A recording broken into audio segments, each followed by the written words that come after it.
Should I have recorded this last week? Maybe.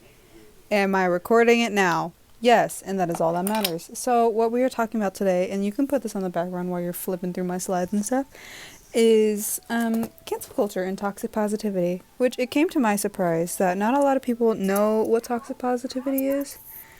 And that only came to my surprise because I really thought it was a well-known thing, and it isn't. So I'm going to quickly and briefly talk about what toxic positivity is, and then I will incorporate it with what I'm talking about.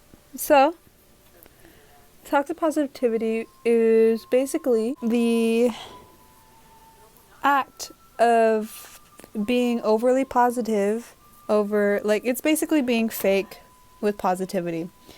And how I would describe it is when someone is in a bad place, asking someone for advice, and that person's response is to just use positive quotes and use positive sayings instead of giving actual empathy. So, that being said, and now you knowing this information, here is how it incorporates with social media. The negative behavior affects its consumers. Now, when I took my survey, only 8 people responded, and that is okay. That was more than enough than I needed. Honestly, I didn't think I was going to get a lot of responses, and 8 is way beyond enough because I did not want to make a lot of graphs. So, yeah. So knowing the information I now know, I was asking if people believed cancel culture was necessary, or if they believed it was something that was useful to social media in its modern age. And a lot of people said no. And I agree with them. It isn't a very useful tool. It isn't a very useful tool when it comes to having people take accountability. For example, there's a saying where it's like you can't cancel somebody who doesn't care. And a good example is, I guess, would be PewDiePie. And I'm sure a lot of you know who PewDiePie is. And one of the things that comes to the top of my head of what he's done is when he said the N-word as a European Swedish man. He said it during a live stream, which you can't cut out and you can't edit it out.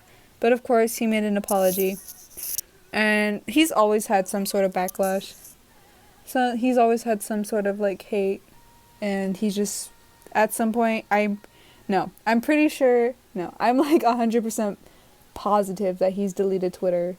He has stated that he's deleted Twitter because of its toxic roots and its negative influences. It doesn't make anybody feel good. And that brings me to my next point, is when I asked people if they had any negative impacts while being a consumer on social media, and most of them said no.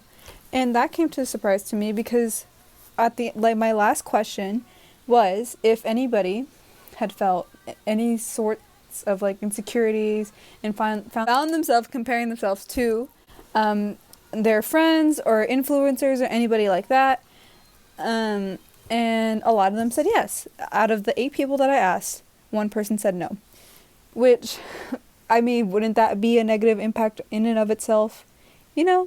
So basically what I'm trying to say is, even though you don't think social media has a negative impact, it kind of does, because when you are comparing yourself to others, that is in and of itself a negative impact. So, yeah. So what are you meant to do with this information? Not a lot. This is me informing you of the hidden impacts of social media. So, you do what you will with this information. And yeah, I hope you enjoy the rest of my slides.